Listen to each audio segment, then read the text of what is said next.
Bonjour tout le monde. Avez-vous passé une belle journée? Yes. Cool. Ben ça me réjouit. Moi aussi. Est-ce que vous avez profité du camp de la beauté de Dieu aujourd'hui? Ouais. La belle compagnie, la communion. Ouais. Cool. C'est bon ça. C'est bon ça. Ben on continue ce soir nos quelques méditations, nos 3 méditations dans le livre de l'Ecclésiaste. Insatisfaction garantie. Et on va sauter quelques chapitres plus loin dans le livre de l'Ecclésiaste. Donc, on a vu chapitre 1 et 2 ce matin. Là, on va aller voir le chapitre 5 aujourd'hui. Puis, demain matin, on va sauter à la conclusion du livre, la fin du chapitre 11 et le chapitre 12. Le message de ce soir, c'est craindre Dieu et les malheurs de la richesse. Craindre Dieu et les malheurs de la richesse. On va sauter tout de suite dans le texte. Je vous invite à aller dans Ecclésiaste chapitre 4. On va aller avec le dernier verset du chapitre 4. Ça se pourrait, dans certaines traductions, les traductions anglaises, puis la traduction Louis II, il n'y a pas de verset 17 au chapitre 4. Ça veut dire que pour vous, bon, ça commence au verset 1 du chapitre 5. Mais si vous avez un verset 17 au chapitre 4, c'est là qu'on commence. Mais avant qu'on se mette à lire la parole de Dieu, j'aimerais qu'on prie ensemble.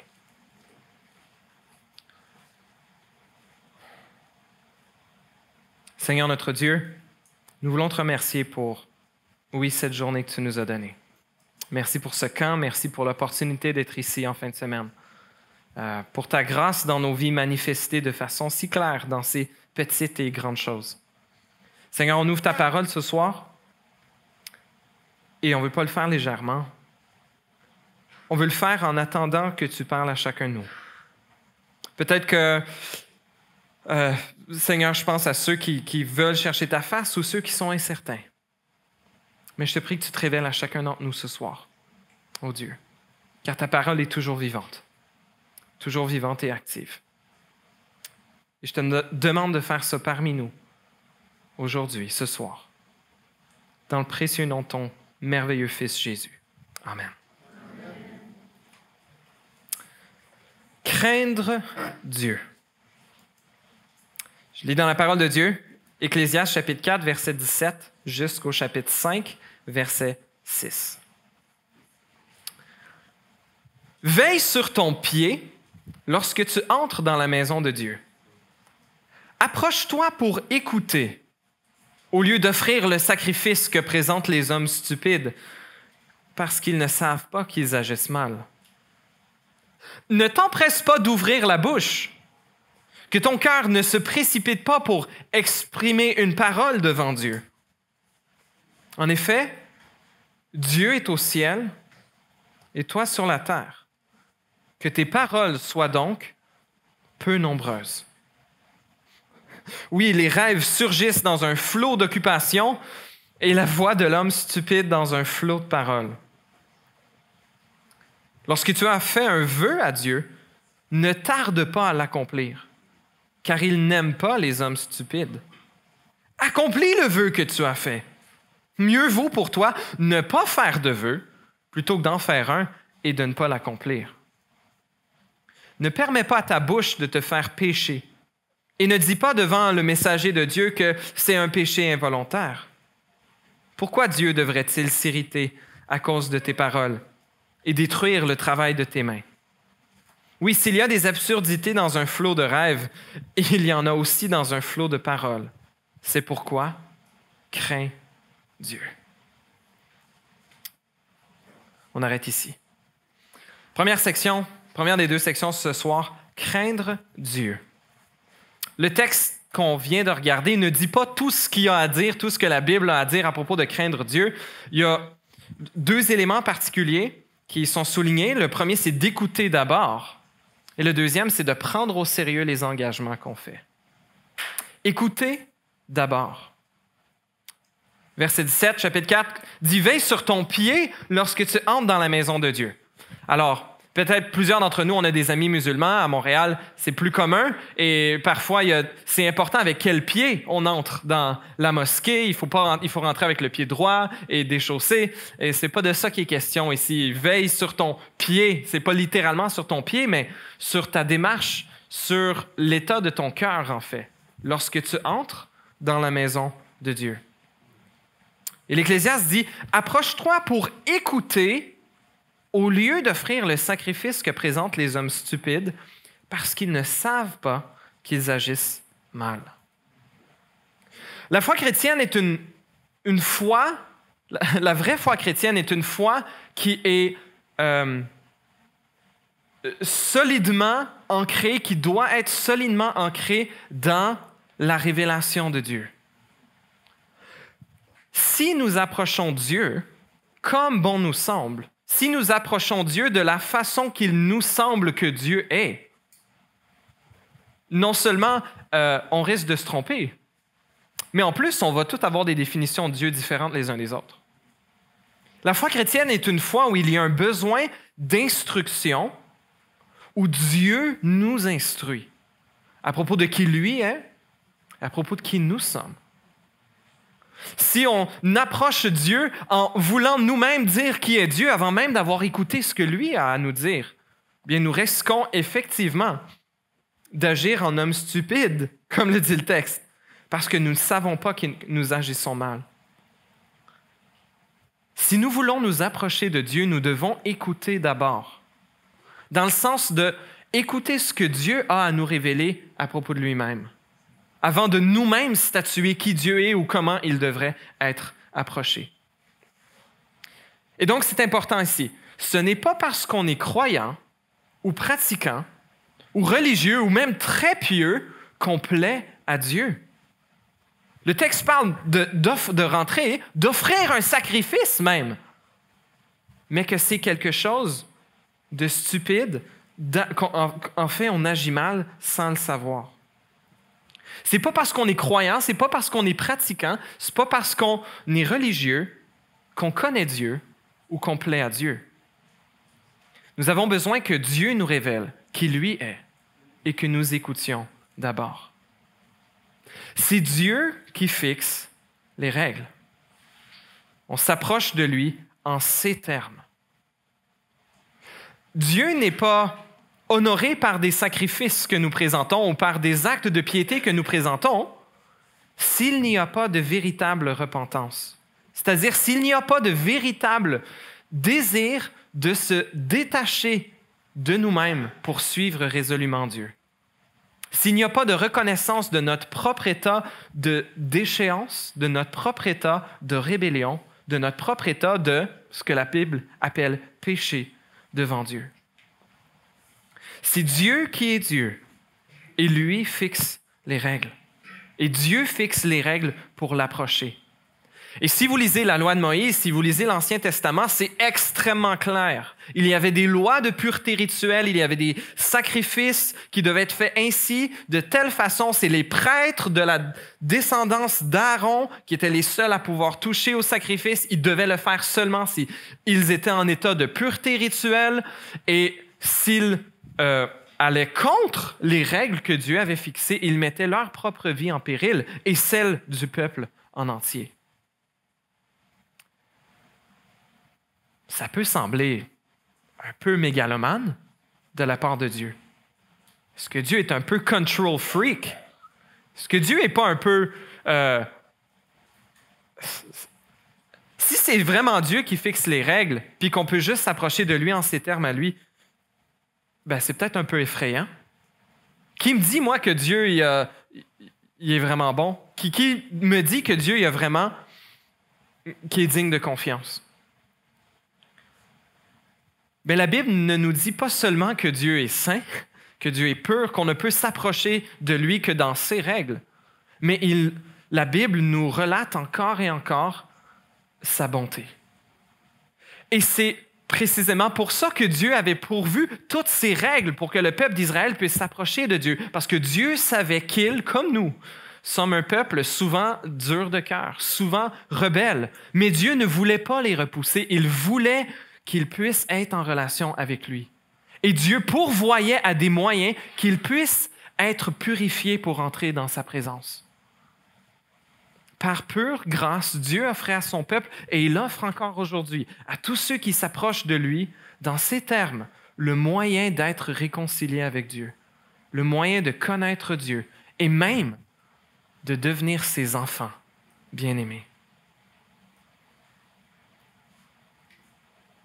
Ce n'est pas effrayant que Dieu fixe les règles parce que Dieu n'est pas seulement saint et pur et juste, il est aussi bon. Il est patient. Il est gracieux.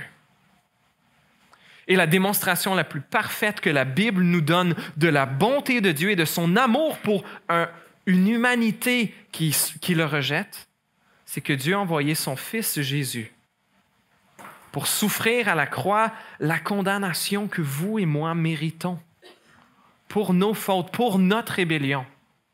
Que Dieu est venu lui-même marcher dans nos souliers, dans nos sandales à l'époque, et qui est venu goûter à la souffrance, qui est venu goûter même à la tentation du péché sans ne jamais succomber.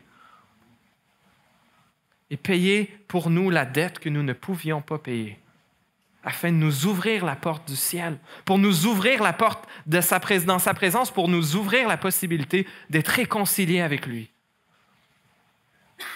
Mais c'est Dieu qui fixe la porte d'entrée. Et la porte d'entrée, c'est Jésus. La porte d'entrée dans la maison de Dieu aujourd'hui, c'est par son Fils, Jésus. Et nous devons écouter d'abord, nous devons écouter les paroles de Jésus, écouter les paroles de l'Évangile si nous voulons nous approcher de dans la maison de Dieu et ne pas offrir un sacrifice de façon stupide en agissant mal. Dieu est bon, il nous l'a démontré.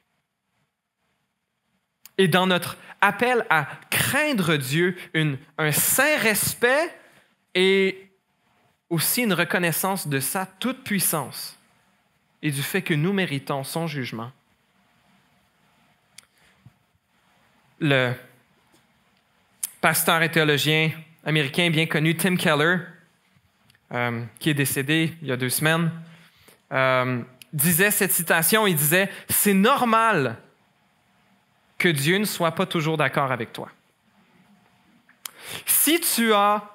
Si il existe vraiment un Dieu suprême, c'est normal que certaines des choses que Dieu va dire vont te challenger ou avec lesquelles tu ne vas pas être nécessairement à l'aise. Parce que si ton Dieu est toujours d'accord avec toi, ben, tu n'es probablement pas en train d'adorer le vrai Dieu. Tu es probablement en train d'adorer une version idéalisée de toi-même.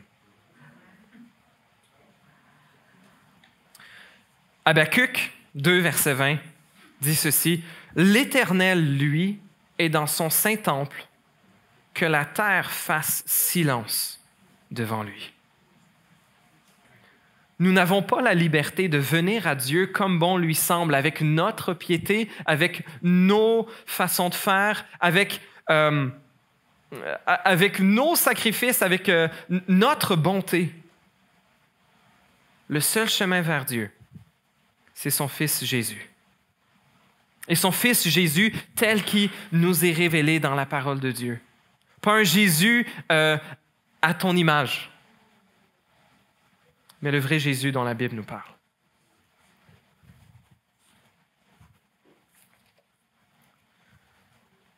Craignons Dieu, le vrai Dieu, celui qui va parfois nous remettre en question, celui que parfois nous n'allons pas comprendre. Mais c'est normal. Lui, il est Dieu.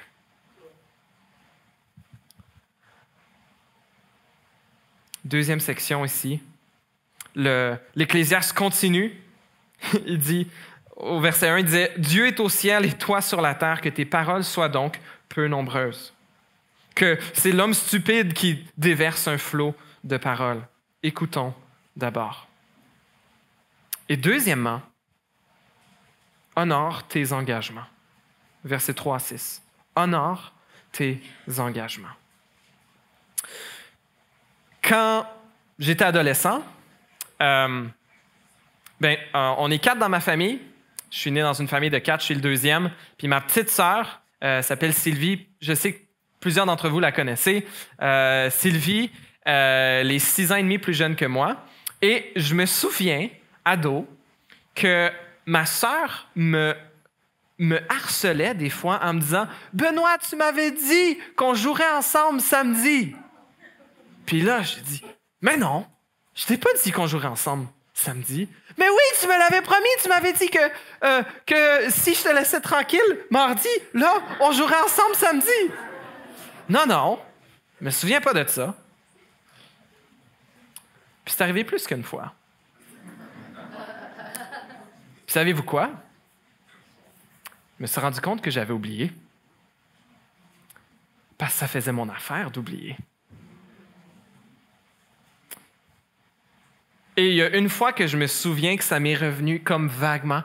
Ah, j'ai peut-être vaguement dit quelque chose qui aurait pu ressembler à ça. Ouais. Je lui avais promis quelque chose pour qu'elle me laisse tranquille.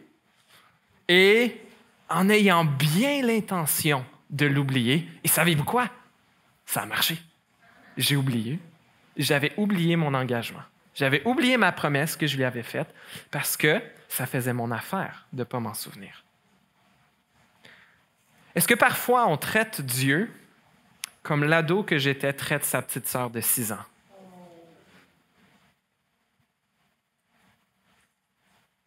L'Ecclésiaste dit, lorsque tu fais un vœu à Dieu, ne tarde pas à l'accomplir, car il n'aime pas les hommes stupides. Ça revient. Chers amis, il faut s'habituer. Ça peut être vous et moi, ça. Accomplis le vœu que tu as fait. Il dit mieux vaut pour toi ne pas faire de vœu plutôt que d'en faire un et de ne pas l'accomplir. Ne permets pas à ta bouche de te faire pécher et ne dis pas devant le messager de Dieu que c'est un péché involontaire. Peut-être se présenter devant, là on est à l'époque de l'Ancienne Alliance, se présenter devant le prêtre et dire « Ah, j'ai péché, mais c'était involontaire ». L'Ecclésiaste dit « Non, dis pas que c'était involontaire, c'était volontaire ». Pourquoi Dieu devrait-il s'irriter à cause de tes paroles et détruire le travail de tes mains? Dieu serait juste s'il décidait de nous amener une conséquence à cause du fait qu'on n'a pas respecté notre engagement.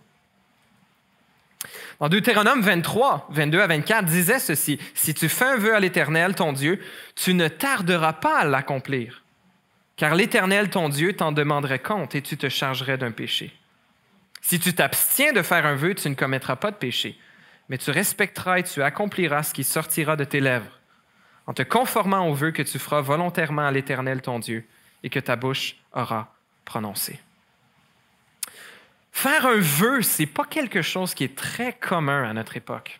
Vous savez, notre parole n'a pas grand valeur. Lorsque j'étais adolescent, un des ministères que notre Église avait auprès des adolescents, c'était un ministère de scoutisme, le scoutisme évangélique. Et non, ça faisait un peu rire nos amis. Non seulement on était chrétiens, mais en plus on était scouts. J'ai beaucoup appris dans le scoutisme. Puis une des choses qui se passait dans la première année de scoutisme, c'est qu'il y avait une promesse à la fin de l'année.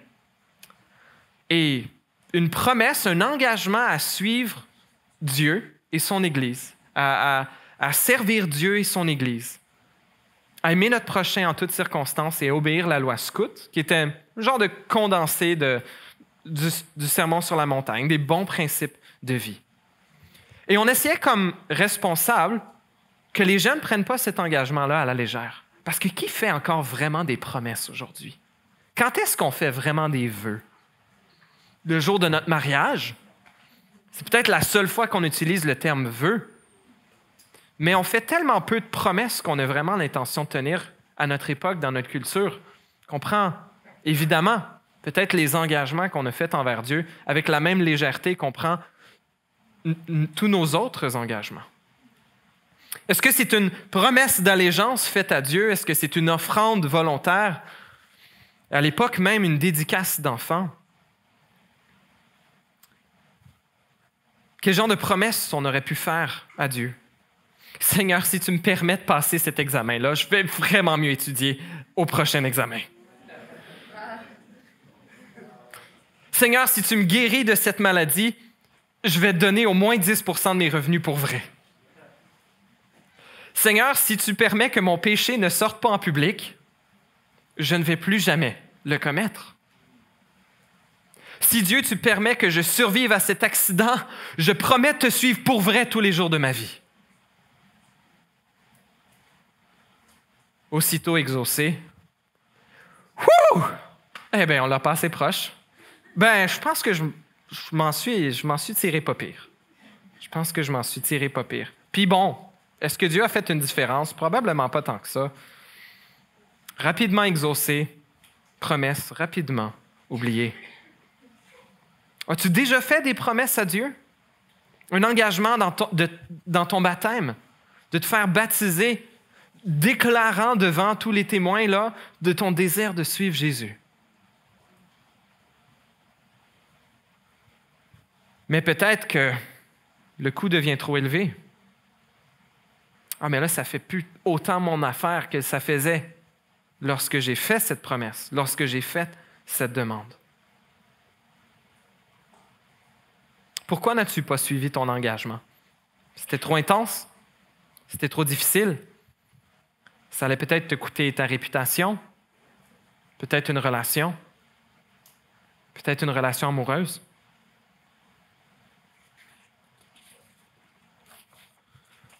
Un des exemples que je trouve le plus impressionnant de toute la Bible, de quelqu'un qui fait un vœu et le respecte, c'est Anne, la mère du prophète Samuel. Anne vient au temple. On est à l'époque, je vous épargne les détails, mais Anne vient pour une fête à Jérusalem et elle supplie Dieu que Dieu lui donne un fils. Elle a une co-épouse, donc son mari a une autre épouse qui, elle, a plein d'enfants et qui la nargue. Et à l'époque, pour une femme juive, avoir un fils, c'était comme le fait d'avoir... ta vie était incomplète, ta vie était comme presque ratée si tu n'avais pas eu de fils. Et sa co-épouse la narguait de ce qu'elle n'avait pas de fils. Et elle se met à genoux, elle supplie Dieu. « S'il te plaît, Seigneur, accorde-moi un fils. Et si tu me le donnes, je vais te le consacrer pour le restant de ses jours. » Wouh! Grosse promesse, les amis. Elle tombe enceinte. Imaginez la bataille dans son cœur. La chose qu'elle désirait le plus, c'était d'avoir un enfant, d'avoir un fils. Et Dieu lui a donné. Imaginez la lutte interne. Mais c'est mon bébé. Mais c'est mon enfant. Mais je sais, Dieu, que je t'ai promis de le donner, mais est-ce que je ne pourrais pas revenir sur ma promesse? Mais quelle fidélité à Dieu elle démontre. Dès que son enfant est prêt, elle l'amène au temple, elle le consacre à l'Éternel et elle vient continuer à le voir une fois par année. Moi, ce n'était pas une histoire qui me touchait avant que je devienne un parent moi-même, mais il y a beaucoup de choses maintenant que ça change, maintenant que je suis devenu un père. Mais quelle confiance en Dieu! Quel amour pour Dieu! Je sais, Seigneur, que c'est toi qui me l'as donné et donc je te le redonne. Et Dieu honore sa foi. Dieu n'était pas obligé de le faire, mais Dieu honore son obéissance et Dieu lui donne plusieurs autres enfants. Qui sait ce qui lui serait arrivé à Samuel? Peut-être qu'il serait mort en bas âge. Dieu aurait été certainement juste de cette promesse très, très claire d'Anne. Si elle ne l'avait pas tenue, peut-être que Dieu l'aurait épargné aussi. Mais Dieu a honoré sa fidélité. Dieu a honoré le fait qu'elle a honoré, elle, le Dieu qui l'avait exaucé. Est-ce que tu t'es engagé à suivre Dieu de toute ta vie? As-tu demandé au Seigneur Jésus de venir te sauver et de devenir ton maître pour ensuite retourner à tes vieux amours, pour ensuite retourner à tes vieux dieux? Le Seigneur, peut-être, a amené certaines épreuves dans ta vie. ou peut-être va le faire pour te ramener à lui. Mais Dieu serait juste, les amis, de nous tuer tous maintenant, à cause de ce qui est passé dans nos têtes et nos lèvres depuis qu'on s'est levé ce matin. Si Dieu nous permet encore de respirer, c'est parce qu'il est patient. Et c'est parce qu'il est gracieux. Et c'est parce qu'il veut nous donner une chance de nous repentir encore une fois.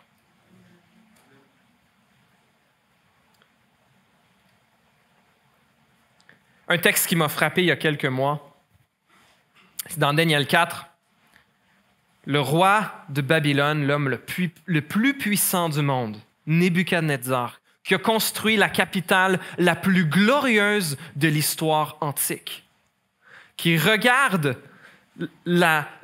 l'immensité de ce que lui a conçu et produit à cause de sa sagesse, à cause d'un paquet de circonstances aussi qui l'ont mise là. Mais Dieu a envoyé un prophète pour l'avertir. Non, même Dieu lui a donné une vision de ce qui lui arriverait. Et Daniel l'avertit. Si tu ne rends pas gloire à Dieu, tu vas subir une correction de Dieu.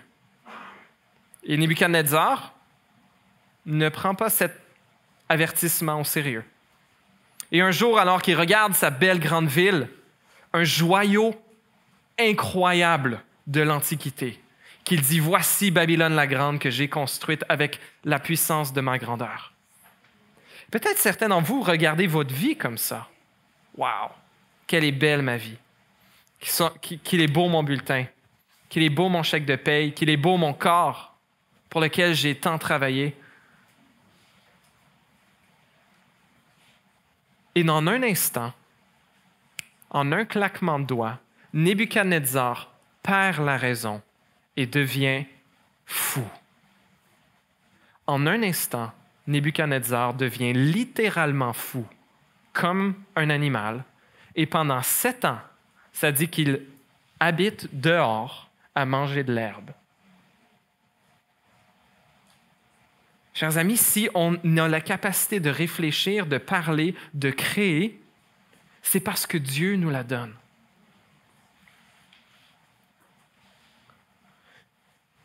Et je pense que probablement qu'en Occident, dans l'Église en Occident, on manque de reconnaissance de la sainteté de Dieu, du sérieux du péché, puis du sérieux que ça devrait être de suivre Jésus. Si on lit les paroles de Jésus, ce qu'il appelle ses disciples à faire, il n'y a pas de place pour de la demi-mesure. Puis j'aimerais dire que dans ma vie, il n'y a pas de place pour de la demi-mesure. Mais c'est pas vrai. Puis j'imagine que dans votre vie, c'est probablement quelque chose de similaire. Si vous avez décidé de donner votre vie au Seigneur, je vous encourage à considérer ce soir s'il y a quelque chose que Dieu vous appelle à changer. Ou s'il y a une chose que vous devez crier à Dieu, « Seigneur, je ne suis pas capable. Tu sais, dans tel domaine de ma vie, je suis un échec lamentable et je ne suis pas capable. Au secours, viens m'aider. Je suis prêt à faire ce qu'il faut. Viens à mon secours. » Des fois, on n'ose pas. Des fois, on n'est pas prêt de ce que ça va nous coûter. Des fois, on ne croit pas que Dieu il peut vraiment nous sauver. Dieu est capable de le faire. Dieu désire le faire. Dieu prend plaisir à ceux qui s'humilient devant lui et qui crient à lui pour son secours et il répond. Chers amis, Dieu répond.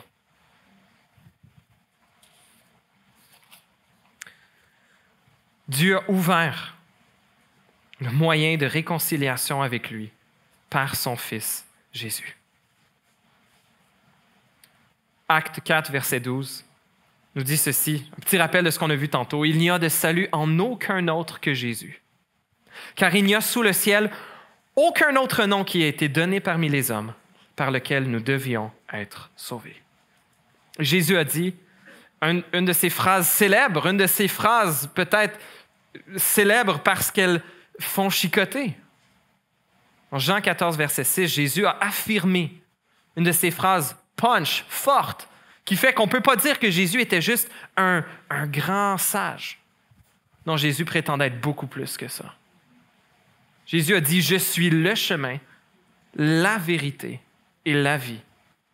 Nul ne vient au Père que par moi. » Que ce soit pour la première fois ou que ce soit pour un besoin de reconsécration, chers amis, Jésus vous invite à lui ce soir.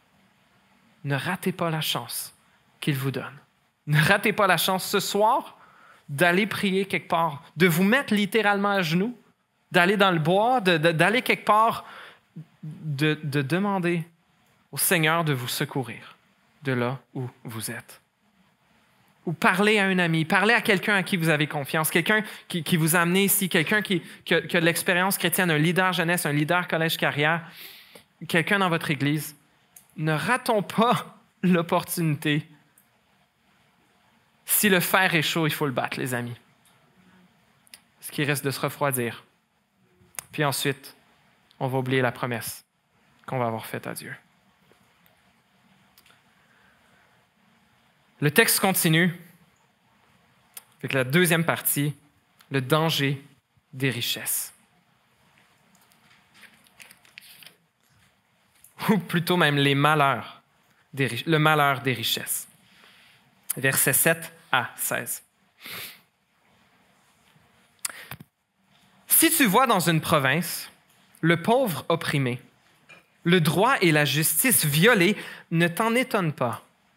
Car un homme de rang élevé est placé sous la surveillance d'un autre de rang plus élevé, et au-dessus d'eux, il y a de rang plus élevé encore. Ce qui représente un avantage pour le pays à tout point de vue, c'est un roi qui favorise la culture de la terre. Verset 9. Celui qui aime l'argent pourrait en être rassasié. C'est faux. Si vous suivez avec moi verset 9, celui qui aime l'argent n'en sera jamais rassasié. Et celui qui aime les richesses n'en profitera pas. Cela aussi, c'est de la fumée. Quand les biens sont nombreux, ceux qui les mangent le sont aussi.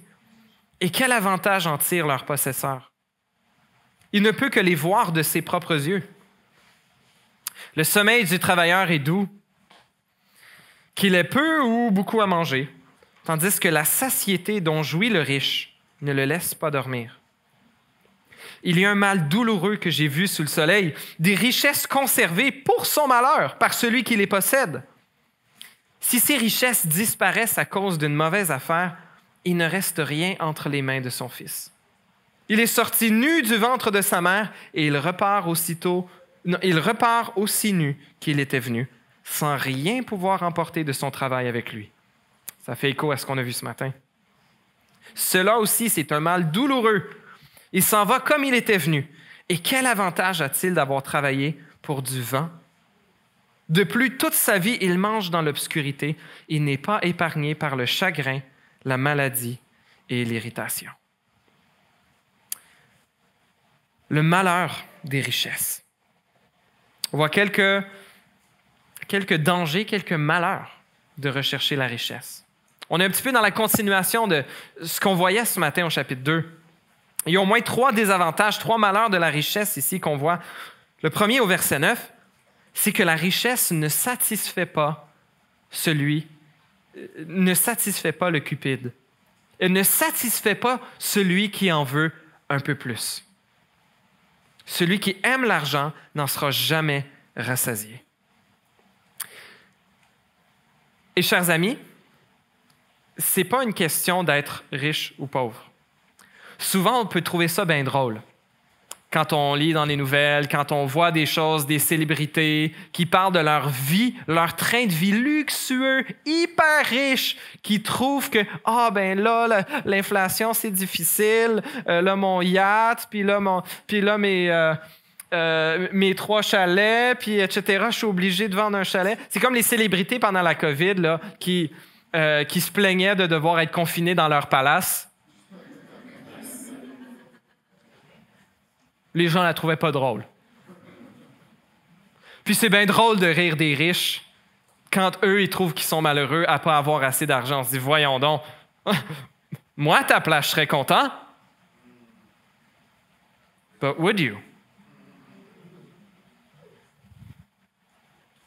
La meilleure façon de savoir, c'est maintenant. Est-ce que tu en veux plus? Juste un peu plus. Est-ce que tu veux toujours plus? Ou es-tu heureux avec ce que tu as présentement? Chers amis, si tu bâtis ta vie sur la recherche de la richesse, la recherche des possessions, tu n'en auras jamais assez. Tu n'en auras jamais assez. On a demandé à M. John Rockefeller, celui que j'ai cité ce matin, quel était le million de dollars qu'il a trouvé le plus chouette à gagner. Est-ce que c'était le premier million? Est-ce que c'était le dixième million? Et il a répondu, le prochain. Je veux toujours en gagner plus. Et il était candide, il était humble. Et on peut rire de lui. Oui, lui il est très riche. Lui, il veut toujours plus de millions. Mais toi, est-ce que la solution, c'est d'être pauvre? On peut être pauvre et extrêmement avare. On peut être riche et très heureux, très content, très généreux. On peut être pauvre et très généreux.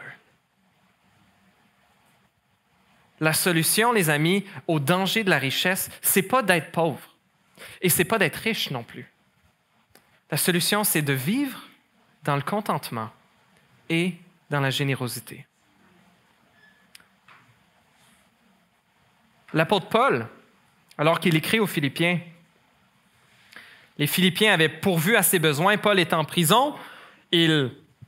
À l'époque, on nourrissait pas les prisonniers. Il fallait que les gens prennent soin, que la famille, les amis viennent les nourrir pour voir à ce qu'ils soient nourris. Sinon, on ne les nourrissait pas. Ils crevaient en prison. Mais l'apôtre Paul remercie les Philippiens qui sont venus prendre soin de lui. Et il dit ceci au Philippiens 4, verset 11, « Ce n'est pas à cause de mes besoins que je dis cela, car j'ai appris à être satisfait de ma situation. » Il dit, « Je sais vivre dans la pauvreté et je sais vivre dans l'abondance.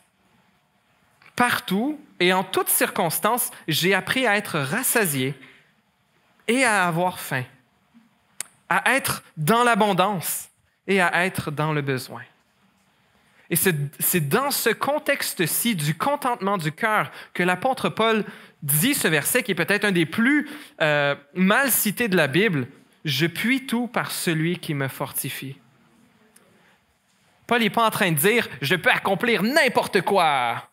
Je peux gagner la médaille d'or. Il faut juste que tu y crois assez. Il faut juste que tu fasses assez de sacrifices. » Il y en a juste 1 ou 4 ans qui va le gagner. Il faut être bien chanceux aussi. Puis, il faut qu'il y ait bien du monde qui investit en toi, etc. Souvent, on écoute juste le gagnant qui dit « Ouais, ça vaut la peine de viser tes rêves. » Puis tous ceux qui ne les ont pas atteints, eux.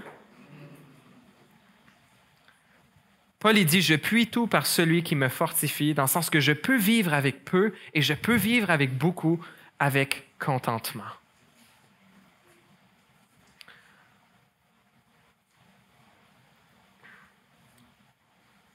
Car l'amour de l'argent, 1 Timothée 6, verset 9, je crois, la racine de... je vais le citer comme il faut. 1 Timothée. «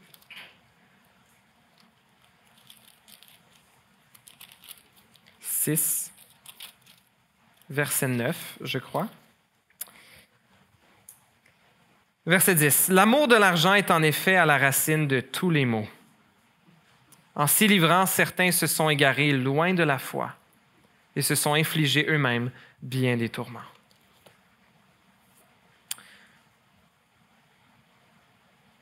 Les dangers de la richesse, les malheurs de la richesse, on n'en a jamais assez. Au verset 10, une autre rapidement, ceux qui on attire autour de soi un cercle de dépendants. À l'époque, quelqu'un de riche allait avoir beaucoup de monde à sa table. Il allait faire des grands festins, puis là, ça fait bien du monde à nourrir. Quand tu as une compagnie, puis que là, tu as plus de revenus, ben là, tu as plus de jobs, il faut que tu embauches plus de monde. Donc, à la fin, tu ne fais pas tant plus d'argent, tu as plus de revenus, plus de dépenses. Tu n'es pas tant plus riche. La personne qui sert à sa table voit juste la bouffe que tout le monde mange. On ne peut pas manger plus que ce que lui fait. Et en plus, à avoir plus, on a plus à s'inquiéter. Quand on n'a pas beaucoup, on n'a pas beaucoup à s'inquiéter. Quand on en a beaucoup, parfois, ça devient encore plus dur d'être apaisé. Au verset 11, il dit « Le sommeil du travailleur », le travailleur, c'est celui qui est payé au jour le jour.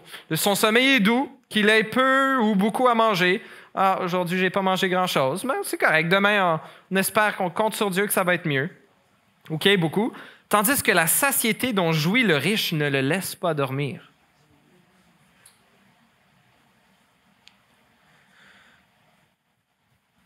Quatrièmement, toutes les richesses finissent par disparaître.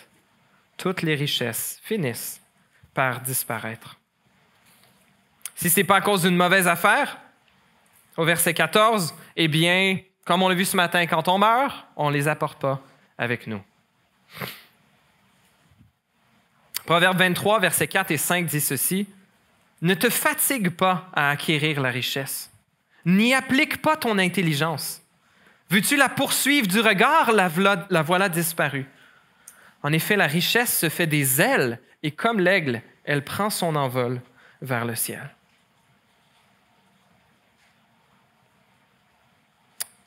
C'est bon pour nous de se rappeler que les richesses ne durent pas. C'est bon pour nous de se rappeler qu'on retourne nus à la terre sans rien apporter avec nous. Et on va en reparler demain.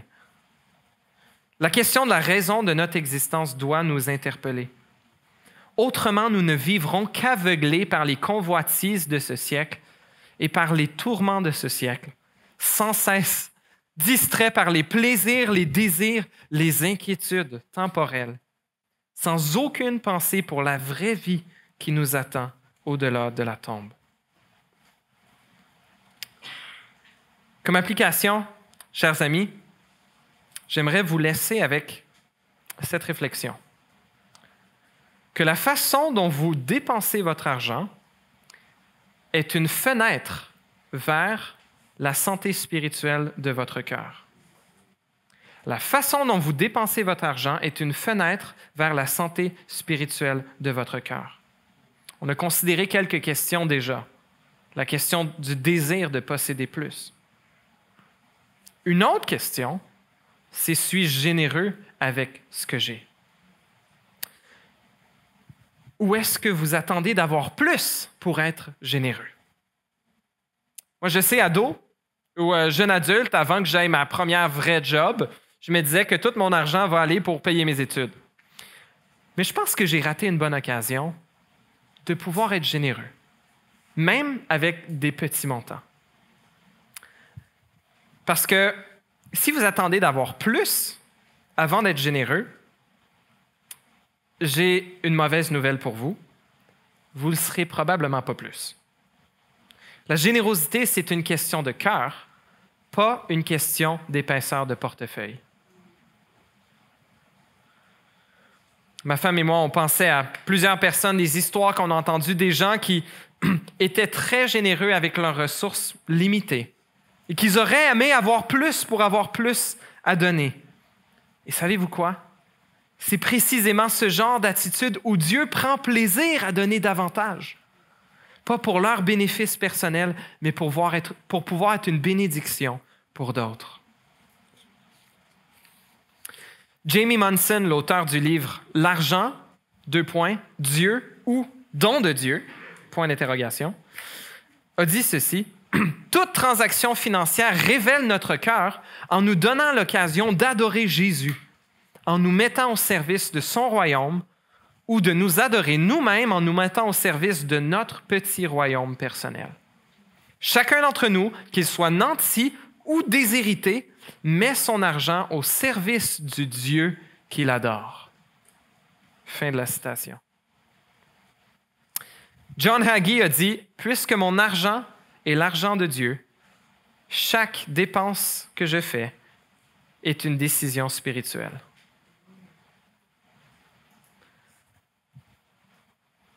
Une chose que Jésus a dite à propos de l'argent, dans le Sermon sur la montagne, Matthieu 6, versets 19 à 21, une de ses paroles peut-être bien connues. Il dit « Ne vous amassez pas des trésors sur la terre, où les mythes et la rouille détruisent et où les voleurs percent les murs pour voler, mais amassez-vous des trésors dans le ciel, où les mythes et la rouille ne détruisent pas et où les voleurs ne peuvent pas percer les murs ni voler. En effet, là où est ton trésor, là aussi sera ton cœur. » Chers amis, en conclusion, est-ce qu'il y a un engagement que tu as fait envers Dieu que tu as négligé, que tu as oublié et que tu veux reprendre? Est-ce que la façon que tu utilises ton argent, en fait, est pour ton royaume personnel? Est-ce que tu es en train de louper des occasions d'être généreux déjà maintenant, même si tu n'as pas autant que ce que tu penses que ça te prend pour commencer à l'être? Est-ce que tu peux vivre satisfait avec ce que Dieu te donne maintenant? Et profiter, comme l'Ecclésiaste termine son chapitre, savoir profiter des belles petites choses que Dieu nous donne, sachant que c'est des dons de Dieu. Je vais vous inviter à ne pas louper l'occasion en fin de semaine. Si Dieu est en train de chauffer le fer, battez-le. Profitez-en. Profitez-en. Saisissez l'occasion. Parlez-en à quelqu'un. Parlez-en à quelqu'un à soir. S'il y a quelque chose dans votre vie que vous vous dites « Ouais, ça a besoin de changer », bien profitez-en. Parlez à quelqu'un ce soir. Battez le fer quand il est chaud. Sinon, la prochaine fois, il va falloir qu'il chauffe peut-être encore plus fort avant que vous soyez prêts à le battre. Pour chaque occasion qu'on a de pouvoir se repentir et qu'on ne la choisit pas, on est en train de se préparer pour peut-être des leçons plus difficiles à venir. Et on est en train de rajouter une couche de dureté par-dessus nos cœurs. Chers amis, si on a l'occasion de nous repentir ce soir, il faut en profiter parce que sinon, ça va croûter plus dur. Puis ça va être plus dur à percer la prochaine fois. Ouais, prions. Seigneur notre Dieu, peut-être qu'il y a des gens ici que tu es en train d'appeler à la repentance. Je pense que c'est probablement nous tous. Je te prie que tu nous aides à ne pas louper cette occasion. Je te prie de venir à notre secours, Seigneur. Pour ceux qui hésitent à savoir est-ce que tu es vraiment digne de confiance, si ça vaut la peine de te suivre, si ça vaut la peine d'abandonner notre royaume personnel pour nous dévouer au tien, je te prie que tu puisses les convaincre de ta bonté, de ta fidélité, que tes plans pour eux, Seigneur, sont meilleurs, que tes plans pour nous sont bien meilleurs que nos plans pour nous-mêmes. Oh, Seigneur, aide-nous à dire oui à la direction que tu veux donner à nos vies aujourd'hui. Et si, Seigneur, il y a un coup de barre que tu veux donner à nos vies en fin de semaine, aide-nous à ne pas endurcir nos cœurs. Oh Seigneur, je t'en supplie pour nous tous. Aide-nous. Ne permets pas que nos cœurs s'endurcissent. Viens nous secourir. Nous avons besoin de toi. Dans le précieux nom, dans le merveilleux nom, dans le glorieux et le puissant nom de ton Fils Jésus, nous te prions. Amen.